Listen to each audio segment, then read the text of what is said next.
wasallam yagamba ku basajja n'abakyala, abakazi n'abasajja abagenda okusinga okuyingira omuliro, abakazi be bagenda okusinga okubeera mu muliro. Ensonga eno mugitegeere. Era yaleeta ensonga mpitirivu nnyo nga zeetamu hadithi entuufu sallallahu alaihi wasallam. Wetaba Mubaka Muhammadu sallallahu alaihi wasallam yagamba nti waliwo ensonga ezimu eziviirako mwana wattu oba ezaaviirako abakyala okuyingira omuliro. Mulimu ensonga gye bayita qillat uqulihinna, obufunda bw'entegeera z'abakyala. Obufunda bw'entegeera butini nnyo naye mufe okulaba nga kwaga amagezi amatini ku mateeka agawekitiibwa Allah mugakozesa mu mbeera ekyasinza okuba entuufu.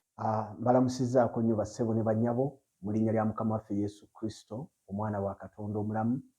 Era mbaanirizaako nnyo ku mukutu guno gwa Voice of the Gospel oguggusa ensonga mu biwandiiko ebyenzikiriza. Njagala kwebaza nnyo Mukama lwa mwenna abatugoberera era batwagala. Bassebo ne bannyabo nina essanyu okubategeeza nti bwe nsoma ebitabo by'abaganda baffe bano abasiraamu, kimpa omukisa okwongera okunywerera mu Kristo Yesu, kimpa omukisa okwongera okutegeera kye nakkiriza nga kituufu, kimpa omukisa okwongera okumanya nti Yesu Kristo ayina ekisa n'okusaasira eri abantu bonna. Ndowooza owulidde mukadde waffe, muganda waffe omuwulidde ng'agamba nti abakazi be bagenda okusinga okuyingira omuliro, era nga n'ekimu ku bibayingiza omuliro si kirala kwe kubanga bayina amagezi matono. Kati nze ntunuulira bahajjati bambi n'empulya ng'ekisa kinkwata, hajjati yeebikkiridde, bamubikka ekisuuka ne bamubikka n'amaaso n'omusanga mu kkubo n'olowooza osanze ninja, naye ng'ebyo byonna abikola lwa ddiini. Ne bamugatta ne bamuwa ennamba ng'ez'emmotoka, namba 1, namba 2, namba 3, namba 4, byonna n'abigumira kubanga ayagala eddiini. Naye Allah n'amaliza ng'amugambye agenda kuyingira omuliro. Bakyalamu abasiraamu, simanyi ki kye mwakola Allah. Ntandise okukkiriza mutima gwange nti Allah yandiba ye Katonda ayogerwako mu Befeso, Katonda wa Atemi, mwe bayita Katonda Atemi, Katonda omukazi, kyandibanga ye Allah, kubanga lwaki akyawa abakazi. Ngenda kukuwa ebiwandiiko wano mu hadiisi zino empandiike ezitabuusibwabuusibwa. Njagala obuulirize bulungi. Nsoma hadiisi bagita Riyaz Swalihina, ekitegeeza ennimiro z'abalongoofu. Ngenda kusoma hadiisi 3 zokka leero mu hadiisi eno, olyoke otegeere bakyalammwe abasiraamu nti muli bubi, olyoke otegeere nti muli bubi, mwetaaga ekisa kya Yesu, mwetaaga okulokoka, mwetaaga okutegeera amazima, mwetaaga okuva ku nkondo ya Setaani kwe yabasibira, mutegeere amazima g'ekigambo kya Katonda mulokoke. Yesu yabaweerayo saddaaka ennamu, muve mu katemba. Osadde, otodde zakaatul fitiri, ogenze e Makka, okoze buli kintu, Allah n'amaliza ng'akugambye ogenda kuyingira omuliro. Ogenda kuyingira omuliro, wuyo omusiraamu yabisomesa. Ogenda kuyingira omuliro. Byonna obikoze naye ogenda kuyingira omuliro. Naye waliwo ekisa kya Katonda ekisobola okuyamba mukyala gwampuliriza. Yesu yawaayo saddaaka ku lulwo. Waliwo omusaayi gwa Kristo gwayika ku lulwo. Katonda yajjawo ejjijja eryali lyawula wakati, n'akuwa omukisa okumuweereza ng'okyali mulamu. Kankuwa ebiwandiiko. Wuliriza nno. Hadiisi egamba mu Riyaz Swalihina omulyango gwa 35 peegi ya 98, hadiisi namba 279 mu Riyaz Swalihina enzivuunula ey'Oluganda egamba bw'eti: Abu Hulaira ye kitaawe wa Kapa yagamba nti mutume wa Allah yagamba nti omusajja bw'ayita mukyala we eri obuliri bwe balabagane, naye omukyala n'atajja gy'ali, omusajja n'asula nga amusunguwalidde, bamalayika bakolimira omukazi oyo okutuusa lwe bukya. Buhari ne Musilimu beegatta ku hadiisi eno nti omusajja singa ayita mukyala we ng'ayagala kwegatta naye, omukyala nga yasiibye mu katale akooye, yayozezza engoye akooye, awulira teyeeyagala bulungi omubiri gwe, omukyala n'amala agaana, mu bamalayika ba Allah basula bakolimira omukazi oyo okutuusa obudde lwe bukya.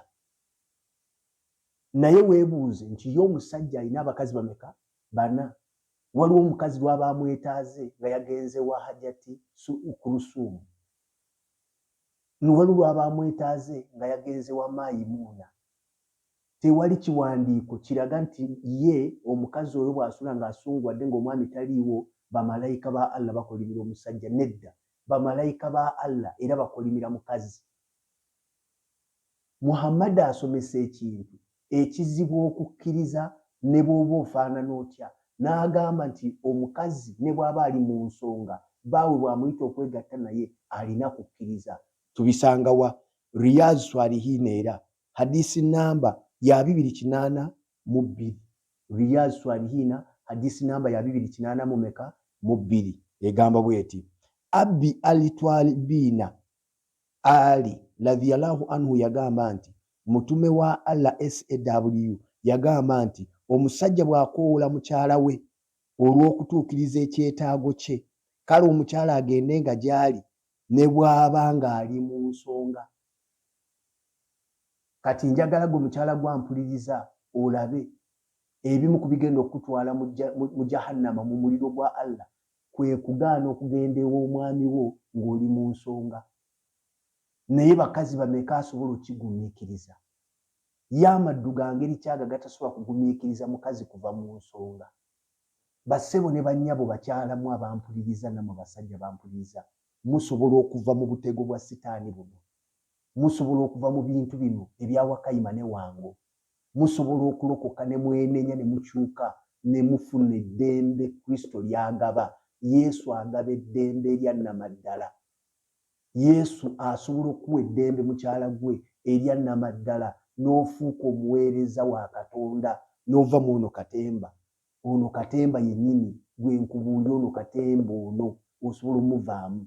Kaakati n'owuliriza ng'okyali awo ku nsi bakugasseeko abakazi basatu, oli namba 4, oli wakuna ku nsi oli namba 4 oba oli namba 3 oba oli namba mmeka, naye muli abakazi 4.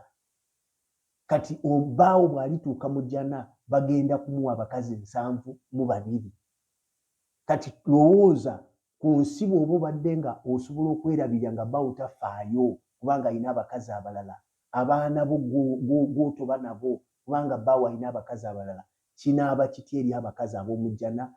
Qur'ani beeyogerako ne hadisi, abalina amaaso ag'endege, abawanda ku nsi ne kuwunya akawoowo, abalina amabeere ag'amatutu agatagwa, embeerera batazaalangako, baawo alikomawo ewuwo gwe ng'amabeere gaagwa dda, embeerera tokyayina, akabina kagwawo, abaana ozadde akabina ne kaggwawo, gwe baawo alikomawo ddala. Kaakati n'owuliriza bano abakazi b'omu jjana batandika okuyomba nga okyalina ku nsi. Hadisi Riyaz Swalihin gye nakugambye yennyini mwenkyali. Hadisi namba ya 285 egamba bweti Mazi bin Jabal radhiyallahu anhu yagamba nti nabbi wa Allah SAW yagamba nti omukazi tanyiiza bbaawe wano ku nsi wabula n'omukazi wabba ow'amaaso ag'endege ali mu jjana amugamba nti tomunyiiza, Allah akukolimire kuba ddala balo gy'oli bugenyi sinakindi ali kumpi okukwawukanako ajje gye tuli. Owulira abakazi b'omu jjana bwe beesunga bbaawe, bali mu kukolimira bagamba essaawa yonna agenda kwawukanako ajje gye tuli. Ekyo kye kikutwaza mu muliro, gwe bagenda kusuula mu muliro, baawo bamuwa omukazi ow'amaaso ag'endege. Naye leero osobola okwenenya n'olokoka n'okyuka n'owaayo obulamu bwe eri Katonda. Ekisa kikyaliwo leero, baganda bange ne bannyinaze abampuliriza, ekisa kikyaliwo, oluggi lukyali luggule, wakyaliwo ekisa kya Katonda ekirokola abantu. Leero osobola okuwaayo emmeeme eyo, osobola okwetagguluza okuva mu miguwa gya sitaani n'olokoka n'okkiriza Katonda n'abeera omulokozi w'obulamu bwo. Omukisa gukyaliwo. Yesu agamba nti oluggi luggule, oluggi lukyali luggule leero. Osobola okuyingira mu Yesu Kristo n'akuwa eddembe erya nnamaddala. Enewa Katonda eyakutonda takusosola, akwagala wadde oli mukazi, akwagala wadde oli musajja, talina gw'asuubiza muliro. Yesu agamba nti omutima gwammwe tegweraliikirira, mukkirize Katonda nange munzikirize, mu nnyumba ya kitange mulimu ebifo bingi, singa tekiri bwe kityo nandibagambye, naye ŋŋenda kuteekateeka ebifo, ŋŋenda kukomawo mbatwale gye ndi nammwe mubeereeyo. Yesu ekifo kyo yakiteekateeka, takusuubizangako muliro. Va mu bino ebintu eby'omuliro, okutiisatiisa, okukumira ku bunkenke, okulwaza agalwadde agatawona kubanga otya omuliro. Yesu akusuubiza obulamu obutaggwaawo. Mukama abampeera omukisa.